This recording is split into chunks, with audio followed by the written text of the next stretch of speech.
స్కూలుకు వెళ్లే పిల్లలు అస్తమానం కడుపు నొప్పి అని చెప్పడం, బడికి వెళ్లకుండా ఇంట్లో ఆటలాడుతూ కూర్చోవటం మనకు తెలిసిందే.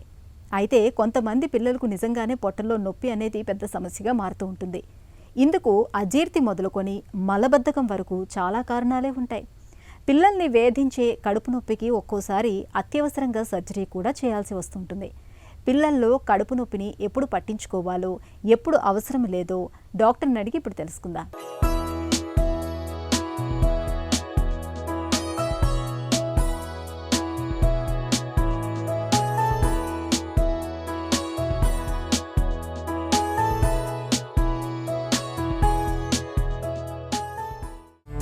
పిల్లల్లో కడుపు నొప్పికి కారణాలేంటి?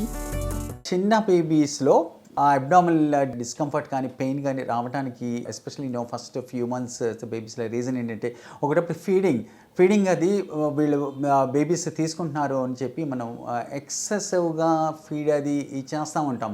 దానివల్ల కొంచెం మిల్క్ అది మళ్ళీ రిఫ్లెక్స్ లాగా బయటికి రావటము.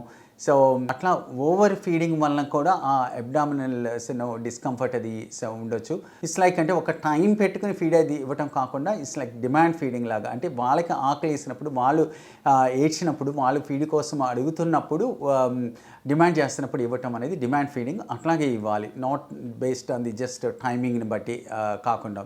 సో దానివలన ఈ ఓవర్ ఫీడింగ్ ప్రాబ్లమ్స్ అది లేకపోతే కనుక ఆ డిస్కంఫర్ట్ అది ఉండదు. తర్వాత కొంతమంది పిల్లలకి, కొంతమందికి రిఫ్లక్స్ ప్రాబ్లం ఉన్నప్పుడు కూడా గ్యాస్ట్రోఎసోఫేజియల్ రిఫ్లక్స్, తీసుకున్న మిల్క్ స్టమక్లోకి వెళ్ళి కొంత మిల్క్ బయటికి రిఫ్లెక్స్ లాగా వచ్చేస్తుంది. దాన్ని రిఫ్లెక్స్ అంటారు, గ్యాస్ట్రోఎసోఫేజియల్ రిఫ్లెక్స్.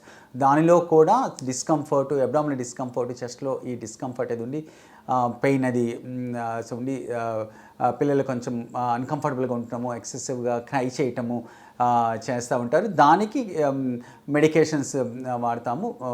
కొన్నిసార్లు యాంటీ రిఫ్లెక్స్ మెడికేషన్స్ వాడాల్సిన అవసరం ఉంటుంది. అది కూడా కొంత ఈవెన్చువల్గా సెటిల్ అయిపోతుంది. కొంతమందికి ఏంటంటే కొన్ని kind of allergies, even milk allergy, protein పడకపోతే కనుక దాన్ని మిల్క్ ప్రోటీన్ ఎలర్జీ అంటారు.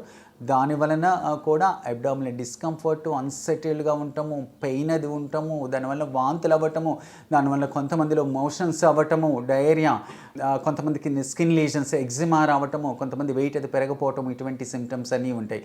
సో ఆ విధంగా అన్కంఫర్టబుల్గా ఉండి పెయిన్ విత్ నేను చెప్పినట్టుగా సిమ్టమ్స్ కనపడితే కనుక ఒకటప్పుడు మిల్క్ ఎలర్జీ కూడా అయ్యుండొచ్చు, కౌస్ మిల్క్ ప్రోటీన్ ఎలర్జీ అయ్యుండొచ్చు. అదే అయితే కనుక దానికి స్పెసిఫిక్గా టెస్ట్ ఇమీడియట్గా చేయము. దానిలో ఏంటంటే కొంచెం మిల్క్ అది చేంజ్ చేసి చూస్తాం అనమాట. బ్రెస్ట్ ఫీడింగ్ అయితే కంటిన్యూ చేయటము, మదర్ మిల్క్ కంటిన్యూ చేస్తాం. మదర్ ఏమైనా కౌస్ మిల్క్ తీసుకుంటామంటే కనుక ఆ మిల్క్ అవాయిడ్ చేయమని చెప్పడం, మదర్ తీసుకోకుండా. అలాగే ఫార్ములాస్ మీద ఉంటే కనుక ఫార్ములాస్లో డిఫరెంట్ వేరే రకమైన ఫార్ములాస్ ఉంటాయి. లైక్ ఎక్స్టెన్సివ్లీ హైడ్రలైజ్డ్ ఫార్ములాస్ అని, కొన్ని అమైనో యాసిడ్ ఫార్ములాస్ అని, సపరేట్ మిల్క్ ఫార్ములాస్ ఉంటాయి. ఆ మిల్క్ ఫార్ములాస్ యూస్ చేయటం వల్ల డెఫినెట్గా రిలీఫ్ ఉంటుంది, పెయిన్ అది తగ్గుతుంది, మిగతా సిమ్టమ్స్ అవి కూడా తగ్గుతాయి. అనుమానపు కడుపు నొప్పి, నిజమైన కడుపు నొప్పి అనేది తెలుసుకోవటం ఎలా? నాన్ ఆర్గానిక్ కాజ్ అంటే లోపల జబ్బు ఉండదు, కానీ వాళ్ళకి రియల్గా పెయిన్ వస్తూనే ఉంటుంది. వాళ్ళు కావాలని పెయిన్ లేకుండా ఏదో తను పుటప్ చేస్తున్నాడు, పెయిన్ నొప్పి లేకుండానే తన స్కూల్కి అవాయిడ్ చేయడానికి ఈ విధంగా నొప్పి ఉందని చెప్తున్నాడు, ఇదేదని ఒకటప్పుడు పేరెంట్స్ అనుకోవచ్చు. కానీ అలా కాదు, వాళ్ళకి రియల్గా పెయిన్ వస్తూ ఉంటుంది, కానీ టెస్టుల్లో ఏమీ ఉండదు. సో దాన్ని abdominal pain of non organic origin అంటారు. అంటే డిసీజ్ ఉండదు, కానీ పెయిన్ అయితే రియల్గా వస్తుంది, వాళ్ళు కావాలని పుటప్ చేయరు. సో దానికి కారణాలు ఏంటి, ఎందుకు కొంతమందికి ఆ పెయిన్ వస్తుంది, దానికి రీజన్స్ ఏంటి అంటే మెయిన్గా బవల్స్లో కూడా, ప్రేవుల్లో కూడా నరాలు ఉంటాయి కదా, నర్వ్స్. ఆ నర్వ్స్ కొంచెం ఎక్కువ స్టిమ్యులేట్ అవ్వటం వలన, దాని వలన వాళ్ళకి నర్వ్స్ మోర్ సెన్సిటివ్గా ఉండటం వలన ప్రేవుల్లో ఉన్న nerves they do get pain. వాళ్ళకి పెయిన్ అది రియల్గా వస్తుంది, కానీ లోపల జబ్బు అసలు డిసీజ్ ఉండదు అనమాట. సో అటువంటి ఫంక్షనల్ అబ్డామినల్ పెయిన్స్కి ఏం చేయాలి ఇది అంటే, మెయిన్గా ఒకటి పేరెంట్స్ని రీఅష్యూర్ చేయటము, చిల్డ్రన్కి కౌన్సిలింగ్ అది చేయటము, వాళ్ళకి స్పెసిఫిక్గా మెడికేషన్స్ అంతా యూజ్ చేయాల్సిన అవసరం ఏముండదు. అంటే రియల్గా అబ్డామినల్ మైగ్రేన్ కొంచెము అట్లా కొంత సివియర్గా ఉన్న వాళ్ళకి కొన్ని మెడికేషన్స్ లైక్ పిజోటోఫిన్ అని ఇంకా అదర్ మెడికేషన్స్ అవి ఉంటాయి. సో అవి యూజువల్గా మనము ప్రిస్క్రైబ్ చేయము, అంత ప్రిస్క్రైబ్ చేయాల్సిన అవసరం కూడా ఉండదు.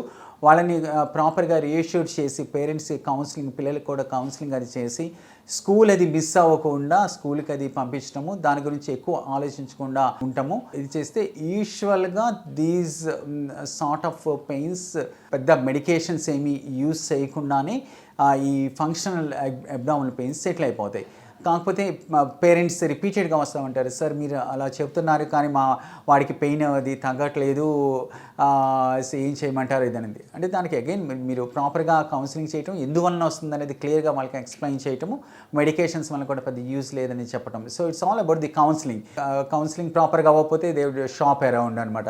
సో అందుకని ఇటువంటి ప్రాబ్లం ఉన్నప్పుడు ఇంకొంచెం టైం స్పెండ్ చేసి పేరెంట్స్తో మాట్లాడటము.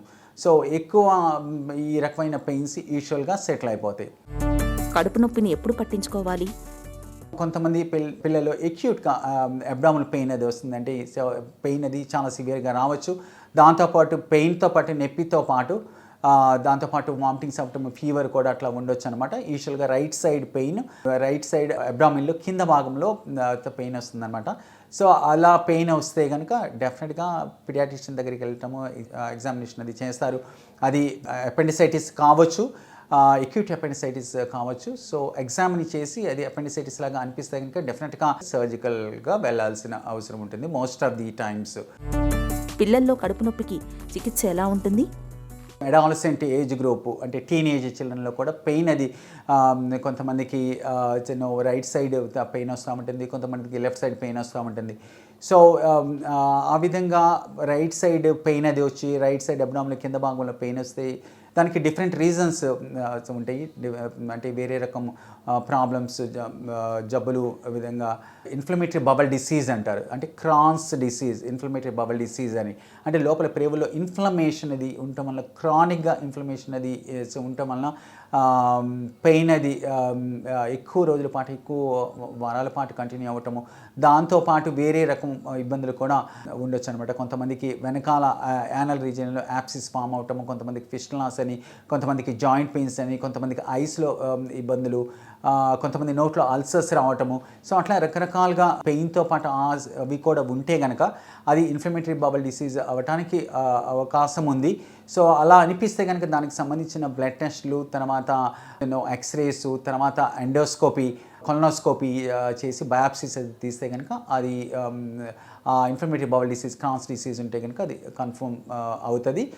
దాన్ని బట్టి ఫర్దర్గా ట్రీట్మెంట్కి వెళ్ళాల్సిన అవసరం ఉంటుంది. యూజువల్గా ఆ స్టేజ్లో గ్యాస్ట్రెంట్రాలజిస్ట్ టేకప్ చేస్తారు, చిన్న పీడియాటిక్ గ్యాస్ట్రెంట్రాలజిస్ట్.